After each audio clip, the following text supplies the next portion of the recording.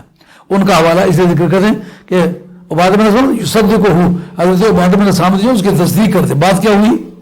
کہتے ہیں سرکار نے فرمایا فقالا حال فیکم غریب، تم میں کو بیگانہ بندہ تو نہیں ہے؟ سرکار غریب کے معنی عربی زبان میں بیگانہ، اجنبی، ایلین، سٹرینجر، یہ معنی اس کہتے ہیں۔ کوئی بیگانہ بندہ تو نہیں ہے؟ کیوں بھائی؟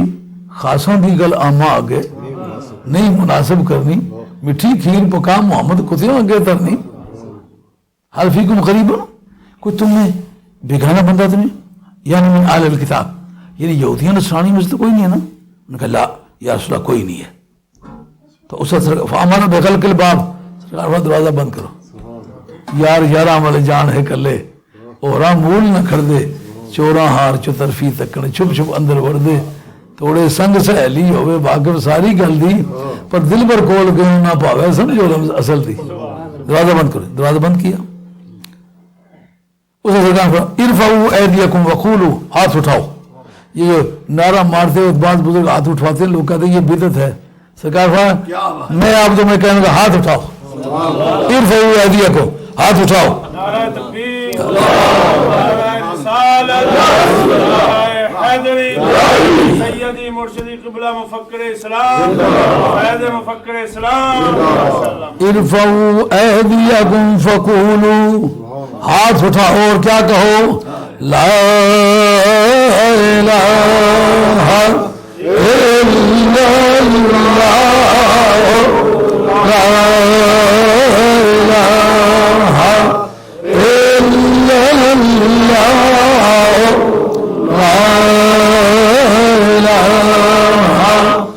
الا اللہ، محمد رسول اللہ صلی اللہ علیہ وسلم۔ سرکاری دو عالم علیہ السلام نے جب فرمایا کہ ہاتھ اٹھاؤ اور لا الہ الا کو، اسے کہتے ہیں فرفعنا ایدینا وقلنا لا الہ الا، ہم نے ہاتھ اٹھائے اور ہاتھ اٹھا کہتے لا الہ الا اللہ، لا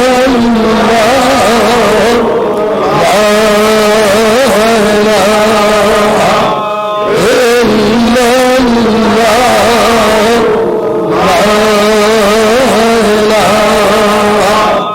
الا اللہ، محمد رسول اللہ۔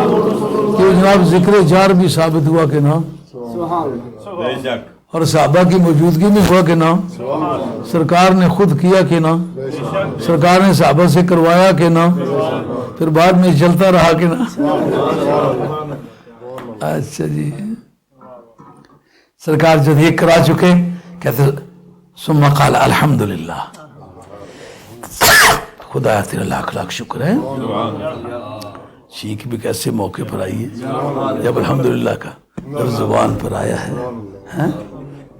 سرکار اللہ کا شکر ہے، قوم سے وہ بات میں نے کہلوا لی ہے جس کے لیے رب نے مجھے بھیجا تھا۔ 360 کو خدا ماننے والوں سے یہ کہلانا کہ کوئی بھی خدا نہیں، صرف ایک ہے، یہ پورے معاشرے سے جنگ ہے۔ اور اللہم انکا بعثتنی بہذہ الکلمہ، جسے کہتے ہیں وہ جی اونچا پڑھنے سے نماز خراب ہوتی ہے، سرکار فرماتے ہیں مولا کریم تو جانتا ہے اسی کلمے کے ساتھ تو نے مجھے مبعوث کیا، یہ کلمہ مجھے دیا ہے اور مجھے کھڑا کیا کہ جا۔ اللہم انکا بعثتنی بہذہ الکلمہ، اسی کلمے کے ساتھ تو نے مجھے کھڑا کیا، وامرتنی بہذا، اور اسی کلمہ پڑھنے کا تم نے حکم دیا ہے، ووعدنی علیہ الجنہ، اور اسی پر جنت دینے کا وعدہ کیا ہے۔ سمجھ آئیے بات؟ وَسَبِّحُوهُ بُكْرَةً وَأَصِيلًا، صبح شام ذکر کیا کرو۔ اس کی تفسیر میں قاضی ثناء اللہ پانی پتی رحمۃ اللہ کہتے ہیں سبحان اللہ والحمد للہ ولا الہ الا اللہ واللہ اکبر ولا حول ولا قوت الا باللہ العلی العظیم، یہ مراد ہے۔ سبحوہ بکرۃ واصیلا کے یہ معنی ہے۔ وذکر اللہ کثیرا، خدا کا کثرت سے ذکر کرو اور صبح شام اس کی تسبیح کرو۔ اور اسی مقام پر قاضی ثناء اللہ صاحب نے لکھا ہے کہ وضو کی جو پابندی ہے قرآن کو ہاتھ لگانے کے لیے ہے، نماز پڑھنے کے لیے ہے، قرآن مجید کی تلاوت کرنے کے لیے ہے۔ قرآن مجید کی تلاوت سب کا متفقہ مسئلہ نہیں۔ وہ کہتے ہیں ذکر کے لیے نہ وضو شرط ہے نہ بدن پاک ہونا شرط ہے۔ ہاں، جو اوقات مکروہ ہیں وہ باقی عبادات کے لیے ہیں، ذکر الہی کے لیے مکروہ نہیں ہے۔ سمجھے بات؟ کتنی بڑی دولت ہے۔ یہ نماز وقت کی پابندی کے ساتھ پڑھ سکتے ہو، مکروہ وقتوں میں نہیں پڑھ سکتے ہو، لیکن ذکر ان وقتوں میں بھی کر سکتے ہو۔ وضو نہ ہو تو نماز نہیں پڑھ سکتے ہو، لیکن ذکر الہی وضو نہ ہو تو بھی کر سکتے ہو۔ تو یہاں سرکار دو عالم علیہ السلام نے کہا مولا کریم تم نے مجھے اس کا حکم دیا ہے اور اس پر جنت دینے کا وعدہ کیا ہے اور تو وعدے کا خلاف نہیں کرتا۔ ثم قالا ابشروا فإن اللہ قد غفر لکم، تم خوش ہو جاؤ، خوشخبری دیتا ہوں۔ ٹائم اوپر نہیں ہو آیا؟ اچھا، اس پر تمہیں خوشخبری دیتا ہوں کہ اللہ تعالیٰ نے قد غفر لکم، اللہ تعالیٰ نے تمہارے گناہ معاف کر دیے۔ پڑھا کتنی مرتبہ ہے؟ 3 مرتبہ۔ ہو کیا گیا ہے؟ سب گناہ معاف۔ اس کا مطلب شیخ سے بیعت کے وقت جتنے حقوق اللہ ہوتے ہیں معاف ہو جاتے ہیں۔ حقوق العباد جو ہیں وہ آپ کو ادا کرنا پڑتے ہیں۔ نیا گناہ نہ کریں تو وہ توبہ کا دن آپ کے گناہ پر آخری لکیر ہے، اس کے بعد ثابت قدم رہے، زندگی بدل جائے گی۔ اچھا، اب یہ تو جماعتی تھی، جماعتی تلقین کے معنی شیخ آگے آگے پڑھے اور پیچھے کہ تم بھی پڑھو، اس کا نام ہے تلقین۔ لقنوا موتاکم، جب کوئی تمہارا آدمی مرے تو تم اس کی تلقین کیا کرو، مطلب آگے آگے پڑھو تاکہ وہ سنے تو اس کو بھی جی چاہے تو پڑھے، اس کا نام ہے تلقین۔ جو قبر پر کھڑے ہو کے علماء کرام پڑھتے ہیں یہ بھی مسنون ہے، سرکار کی تعلیمات میں ہے۔ ایک سرہانے کی طرف کھڑا ہو کے ایک پائنتی کی طرف، مطلب تم اونچی آواز سے پڑھو، اس کو آواز پہنچے، اس کو پتہ ہو میں کس جماعت کا آدمی ہوں، میرا عقیدہ کیا تھا، میرا عمل کیا تھا۔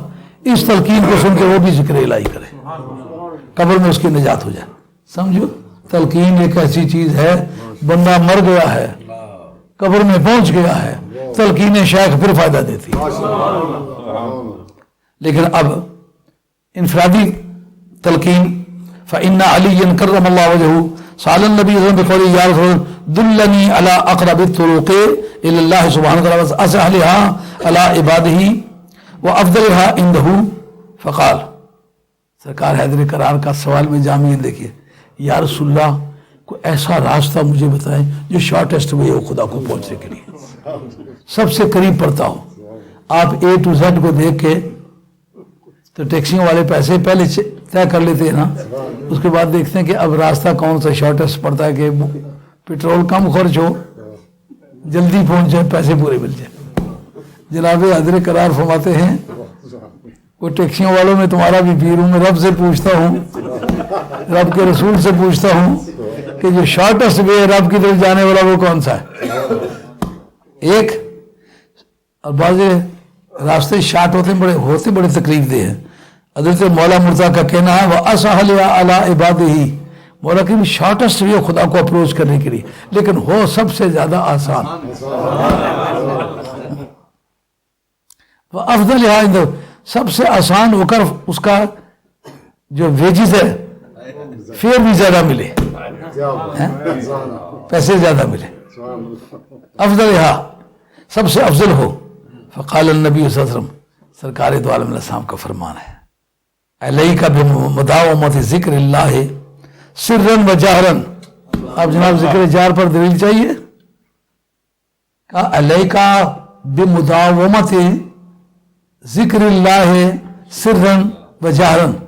اب تیری ڈیوٹی یہ ہوگی اونچی آواز سے بھی اللہ کا ذکر کرے، مدھم آواز سے بھی اللہ کا ذکر کرے۔ جہاں مدھم کا وقت ہے مدھم کرو، جہاں اونچے کا وقت ہے اونچا کرو۔ تو جو اونچا کرنے سے مزہ آتا ہے، آپ دیکھتے ہیں کہ جو آپ تنہا بیٹھے ہوتے ہیں تو اس وقت آپ لگا لیتے ہیں کوئی ٹیپ سے، کوئی گانے بجانے کو، کوئی نعت ہے، کوئی کچھ ہے، کوئی قوالی ہے، کوئی کچھ ہے۔ اگر کچھ بھی نہیں ہے نا تو خود ہی گانے لگ جائے، آجا مورے بالواں تیرا انتظار ہے۔ حالانکہ وہ آپ کے جی میں تو ہے، لیکن کان جب اس کو سنتے ہیں تو اس کا مزہ دوبالا ہو جاتا ہے نا۔ اس لیے جہاں ذکر الہی کے سننے کے مزے چکھنے کا موقع ہو نا وہاں اونچی آواز سے ذکر کیا کرو، یہاں کوئی گڑبڑ ہو وہاں مخفی آواز سے کرو، لیکن علیکا بے مداومت ذکر اللہ ہے سرا و جہرا، سری طور پر بھی جاری طور پر، دونوں طور پر ذکر الہی میں ہمیشگی کرو۔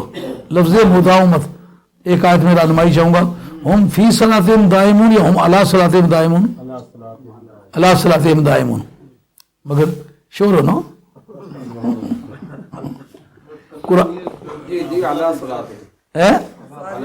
جی جی۔ اب حضرت کرار کی اس حدیث کو اس کے ساتھ کمپیئر کریں۔ قرآن مجید نے کہا میرے بعض بندے وہ ہیں کہ ہم علی صلاتہم دائمون، وہ نماز پہ ہمیشگی کرنے والے ہیں۔ نماز تو 5 وقتوں میں پڑھی جاتی ہے، ہمیشگی کہاں ہو سکتی ہے؟ مداومت کس چیز کا نام ہے؟ جس میں گیپ نہ ہو۔ آئی بات خیال میں؟ جناب حیدر کرار نے اس راز سے پردہ اٹھایا ہے کہ جس میں گیپ نہیں ہے وہ نماز ہے جس کا نام ذکر الہی ہے۔ ایسا نہیں ہے کہ ذکر الہی نماز میں بند ہے۔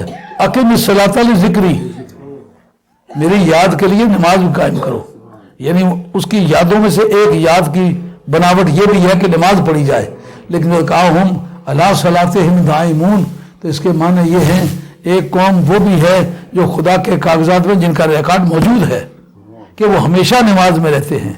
یہ ذکر دائمی، پاس انفاس، ذکر ارہ، ذکر جارو، جو سانس کی آمد و رفت کے ساتھ بھی کیا جاتا ہے، یہ وہ مراد ہے۔ پوچھا یا رسول اللہ سب سے زیادہ شارٹسٹ وے جو رب کو جاتا ہے وہ کون سا ہے؟ جو ان سب میں سے افضل ہے وہ کون سا جاتا ہے؟ اور ان میں سب سے آسان بھی کتنی شرطیں ہیں؟ قریب ترین ہو ایک، اور سب سے زیادہ آسان ہو، اور اللہ کی بارگاہ میں سب سے افضل ہو۔ ان تینوں صفتوں کے ساتھ کون سا ذکر ہے؟ کہا علیکا بے مداومت ذکر اللہ ہے، اللہ کی یاد میں آپ لگاتار رہے، سرًا و جہرًا، اونچی آواز سے ہو کے مدھم آواز سے دونوں طرح جائز۔ اس لیے جو خفی آواز سے کرتے ہیں وہ جار والوں کو منع نہ کریں، جو جار سے کرتے ہیں وہ خفی والوں کو منع نہ کریں، اور چاہیے یہ کہ خفی والے جار بھی کریں اور جار والے خفی بھی کریں، تاکہ ذکر کی ساری فارمیں جو مولا مرتضیٰ کو بتلائی گئی ہیں وہ سب کے حصے میں آ جائے۔ خیر یہ پہلا جماعتی تلقین تھی، یہ تنہائی کی تلقین ہے ایک شخص کو۔ آگے چلیے، فقال علی، جب یہ سرکار جملہ بول چکے، علی بھی تو علی ہے، کہتے کل الناس ذاکرون فخصنی بشیء، یا استاد سارا جہان ذکر کرتا ہے، اس میں میری اسپیشلٹی کیا ہے؟ کوئی ایسی بات بھی کرے جس میں علی جو ہے مخصوص ہو۔ قال رسول اللہ افضل ما قلته انا والنبیون من قبلی لا الہ الا اللہ، جو سب سے افضل چیز پہلے نبیوں نے کہی ہے نا، یا میں نے جو سب سے افضل چیز کہی ہے وہ یہی لا الہ الا اللہ۔ اس کا مطلب سانس کے ساتھ اگر لگاتار کیا ہوگا، اگر خفی کے ساتھ کرے گا تو وہ ذکر ارہ جس کو کہتے ہیں نا، آری چلتی ہے نا، آتے وقت بھی کاٹتی ہے، جاتے وقت بھی کاٹتی ہے، لا الہ الا اللہ، لا الہ الا اللہ، سانس باہر جائے تو لا الہ، اندر جائے الا اللہ، لا الہ الا اللہ، جو موقع مل جائے تو اونچی آواز سے لا الہ الا اللہ، لا الہ الا اللہ۔ وہ خفی کی فارم ہے اور یہ جلی کی فارم ہے، اور ایسا ممکن ہے کہ کسی کو صرف سری کی دی ہو۔ سرکار کو مولا مرتضیٰ کی اسپیشلٹی یہ ہے کہ تجھے سری بھی ہے اور جاری بھی ہے، دونوں ذکر کیا کر۔ وَلَوْ أَنَّ السَّمَاوَاتِ وَالْأَرْضِينَ فِي كَفَّةٍ وَلَا إِلَهَ إِلَّا اللَّهُ فِي كَفَّةٍ لَرَجَحَتْ بِهِمْ، اگر زمین و آسمان دونوں ترازو کے ایک پلڑ پر رکھ دیے جائیں، دوسرے پر صرف لا الہ الا اللہ رکھا جائے تو وزنی یہ لا الہ الا اللہ ہوگا۔ اتنی بڑی قیمت کی چیز ہے جو پیر سکھاتا ہے، اور سٹے بازیوں تو سارا جہان سکھاتا ہے نا، لیکن یہ اللہ کی یادیں پیر سکھاتا ہے۔ اور آگے دیکھیں اس کی قیمت کیا بنتی ہے۔ کہا وَلَا تَقُومُ الْقِيَامَةُ وَعَلَىٰ وَجْهِ الْأَرْضِ مَن يَقُولُ لَا إِلَٰهَ إِلَّا اللَّهُ، کہا قیامت قائم نہیں ہوگی مگر اس حال میں، وَعَلَىٰ وَجْهِ الْأَرْضِ مَن يَقُولُ، در حال کے ایک بھی شخص دنیا میں موجود ہے جو کہتا ہے لا الہ الا اللہ، جب تک ایک بھی ایسا آدمی موجود ہے زمین کے ٹکڑے نہیں ہوں گے، زمین پھٹے گی نہیں، آسمان پھٹے گا نہیں۔ معلومہ ذاکرین کے ذکر کو قیام کائنات میں دخل ہے، ان کی برکت سے زمین بھی قائم ہے، ان کی برکت سے آسمان بھی قائم ہے۔ اس وقت ثم قال علی، اب جناب مولا مرتضیٰ پوچھتے ہیں کہ یا رسول اللہ مجھے بتلائے کروں کیسے؟ لاڈلے لوگوں نے یہ گلوں بکری ہے یار۔ فقال علی، جناب مولا مرتضیٰ نے کہا فکیف اذکر، یا رسول اللہ کروں کیسے؟ فقال النبی صلی اللہ علیہ وسلم، سرکار غمض عینیک، آنکھیں دونوں بند کر، واسمع منی، اور پہلے مجھ سے سن، لا الہ الا اللہ ثلاث مرات، آنکھیں بند کر کے گردن جھکا کے مجھ سے 3 مرتبہ لا الہ الا اللہ سن۔ میں پہلے لا الہ الا اللہ کہتا ہوں، معلوم ہے پہلے تلقین لینی چاہیے پھر تلقین دینی چاہیے، لی نہ ہو تو دینے کے لیے تیار ہے۔ ثم قلها ثلاثا، پھر یہ بات جس سے میں نے کہی ہے اسے تو بھی کہہ، وانا اسمع، پھر میں سنوں گا۔ یہ شیخ کی طرف سے ٹیسٹ ہے کہ وہ اسی طرح کرتا ہے کہ نہیں، یہ طریقت کے سبقوں کی دلیل ہے۔ شیخ کراتا ہے سبق، اس طرح کرو، پھر مجھے بتلاؤ یہ نتیجہ نکلتا ہے کہ نہیں۔ ثم فعل ذلك برفع الصوت، پھر نبی کریم علیہ الصلوۃ والسلام نے اونچی آواز سے یہ کلمات کہے اور میں نے بھی پیچھے اس طرح سے کہے۔ میرا خیال اب وقت اختتام پذیر ہو گیا، تو یہ مسئلے طے ہو گئے، مرد سے بیعت لینا، عورت سے بیعت لینا، بچے سے بیعت لینا، ایک شخص کو الگ تلقین کرنا اور جماعت کو تلقین الگ کرنا، دو کو کرنا۔ یہ آگے بے شمار احادیث اس پر موجود ہیں جو میں اس بارے میں پیش کر سکتا ہوں، لیکن اس وقت کے اختتام پذیر ہونے کی وجہ سے ختم کرتا ہوں۔ آگے جو چیپٹر آئیں گے اس میں یہ بیان کریں گے کہ شیخ کے جتنے مرید ہیں، آداب مرید کیا ہیں، مرید اپنے شیخ کے ساتھ زندگی کس طرح گزارے، اپنے پیر بھائیوں کے بارے میں اس کا موقف کیا ہو، پھر مدینے والی سرکار کے جتنے بھی غلام ہیں یہ سب اس کے اس ناطے سے پیر بھائی ہیں، صدیق اکبر کے مرید ہونے کی وجہ سے اس کے پیر بھائی ہیں، فاروق حضرت حیدر کرار کے مرید ہونے کی وجہ سے اس کے پیر بھائی ہیں۔ اس کا فائدہ پوری امت کو ایک جماعتی حیثیت میں ملے گا۔ انشاءاللہ آنے والے مجالس میں اس پر گفتگو کریں گے۔ پتہ نہیں کدھر ہم جانا چاہتے تھے لیکن کچھ بھاگ ڈور مولا نے اس طرح موڑ دی ہے کہ لوگوں نے اس پر اعتراض کیا ہے۔ اور کل کی بات ہے، جمعے کی بات ہے، والتھم سٹور جہاں مجھے رہتے ہوئے 30 برس ہو چلے ہیں، وہاں 250 آدمی نے ایک وقت میں بیعت کی، ویڈیو بنی ہوئی ہے، وہ آئندہ آپ کو مہیا کریں گے، آپ دوستوں کو وہ دکھلائیں۔ جہاں آدمی 30 برس رہتا ہے وہاں تو بیٹے بھی ہیں، ابا جی منہ پہ ہی کیا کر آگے بچا کے چھوڑ بوٹی مراجہ کی آنی جن در انہی بیان ہیں سرے پہ چڑھے آ رہے ہیں پورا آگے پیچھے ہو رہی ہیں، کوئی تو منگا کیا تھوڑا بہت لگا تو مجھے 30 برس ہو کے وہاں رہتے، ہمارا سودا اگر کھوٹا ہوتا وہاں کون بیعت ہوتا؟ ہر جمعے پر لوگ ہوتے بیعت ہونے والے، لیکن ان لوگوں نے کہا کہ ہم اس جمعہ پر بیعت نہیں ہوتے، اتنے آدمی کہ یہاں آ ہی نہیں سکتے۔ وہ مرد بھی اور عورتیں، انہوں نے ہال بک کیا ایشین سینٹر، اسے ویڈیو کا بندوبست کیا، تمام مرد اور عورتیں ان قبیلوں کے سارے اکٹھے ہوئے اور 250 افراد نے بھی یک وقت بیعت کی۔ تو بات یہی چل رہی تھی کہ بیعت کی ضرورت کیا ہے۔ اب ضرورت بیعت پر بھی انشاءاللہ آئندہ گفتگو کریں گے۔ یہ تو بیعت کا جواز پیش کیا ہے، ضرورت نہیں پیش کی۔ انشاءاللہ عزیز آنے والی مجالس میں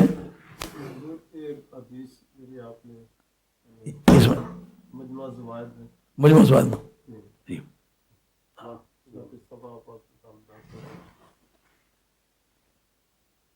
نابالغ بچوں کو بیعت کرنے کی ہے، یہ مولا مرتضیٰ والی، ہاں یہ بھی اس میں موجود ہے، اس میں موجود ہے۔ اور یہ ہمارے پاس بڑا لمبا چوڑا ریکارڈ ہے، یہ میں اب دیکھا کہ اتنی زیادہ کتابیں لے جانے کی ضرورت نہیں، تو اگر کسی وقت کسی سے پیچھا آپ کا پڑ جائے تو پھر مجھے آپ ارشاد فرمائیں، میں بڑی خاصی کتابیں لے کر کے آ جاؤں گا۔ تو اب سلام پڑھنا چاہیے۔ ایک بڑا طبقہ وہ ہے جو کہتے ہیں نبی پاک علیہ السلام کی ازواج مطہرات سب سے افضل ہے۔ اگر اجماع ہوا ہوتا تو یہ جملے ہوتے۔ مدینہ شریف کی افضلیت ثابت کرنے کے لیے آج پیش کر رہا ہوں، نازل مکے کے حق میں ہوئی ہے، اب دیکھیں ثابت مدینہ کی افضلیت کس طرح تھی۔